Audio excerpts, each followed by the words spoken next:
얼마 전에 미국의 트럼프 대통령이 그 베네수엘라의 마두로라는 사람을 체포했습니다.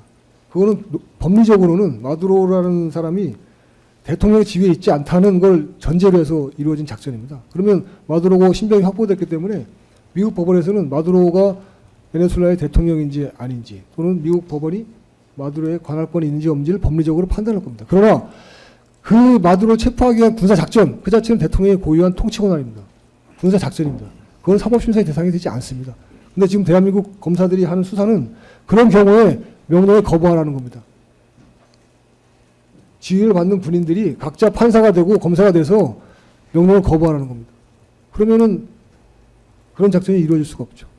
그럼 대한민국은 멸망하는 겁니다. 적들의 손에 의해서. 모물풍선에 대해서 먼저 살펴보겠습니다. 모물풍선의 경우에는 우리 장관님께서 잘 해결을 하셔서 7,000개에 달하는 것이 이제 11월 이후에는 한 개도 들어오지 않는 상황이 발생해서 사실은 대통령 훈장을 드려도 부족한데 이것을 일반 이적죄라고 꾸며내서 기소를 한 상황입니다. 오물풍선은 국민의 안전과 국가안보를 동시에 위협하는 공격 행위에 해당하므로 비군사적 외형을 가장했으나 명백한 정전 협정 위반에 해당합니다. 안에는 각종 잔물과 파편이 들어 있고요. 물론 무엇보다 이로 인해서 우리 군 그리고 행정부와 국민 사이를 갈라치기 하는 용도로 그러니까 심리전으로 많이 활용이 됐습니다. 원래는 원칙적으로는 오물풍선이 날아오게 되면은 화생방 훈련이 잘 되어 있는 인원이 들어가서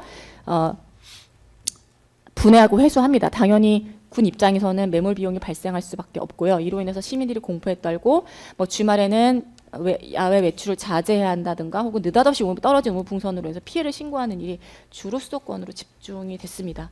또한 안에는 독성물질 침투 가능성이 상존하기 때문에 한번 독성물질이 포함이 된 우물풍선이 뭐 법원이라든가 국회라든가 아니면 뭐 대단히 인원이 모이는 뭐 그 컴플렉스 몰이라든가 이런 데에서 침투가 될 경우에는 사후 대책만으로는 해결이 불가능합니다. 그리고 이것은 군사적 의도, 그러니까 신종 침투 수단이 이제 정상적으로 작동을 하는지는 한번 알아보기 위해서 보내는 사회 실험이자 우리 군에 대한 당연한 그러니까 그 해서는 안 되는 도발 행위에 해당합니다. 다른 나라의 경우에는 엄격한 자위권 행사 요건으로 보고 있습니다. 예를 들면은 일본의 다카이치 총리의 경우에는 대만 해협을 봉쇄할 경우는 일본의 존폐가 걸린 물인지이기 때문에 자위권을 발동하겠다고 경고를 하거나 트럼프 대통령의 경우에는 검의 통제에 해당하는 그러니까 로컬의 문제라고 봤던 펜타닐을 아예 대량 살상 무기인 WMD로 격상을 시켜서 군이 투입을 해서 해결할 수 있는 그런 위험 물질로 격상을 시켰고 실제로 그 이후 2주 뒤에 펜타닐을 대량으로 밀반입하는 그 베네수엘라 독재자를 체포한 적이 있습니다. 다른 나라는 이렇게 그 자국민의 안보, 그 자국민의 그 보건과 안전, 생명 안전 그리고 국가 안보를 위해서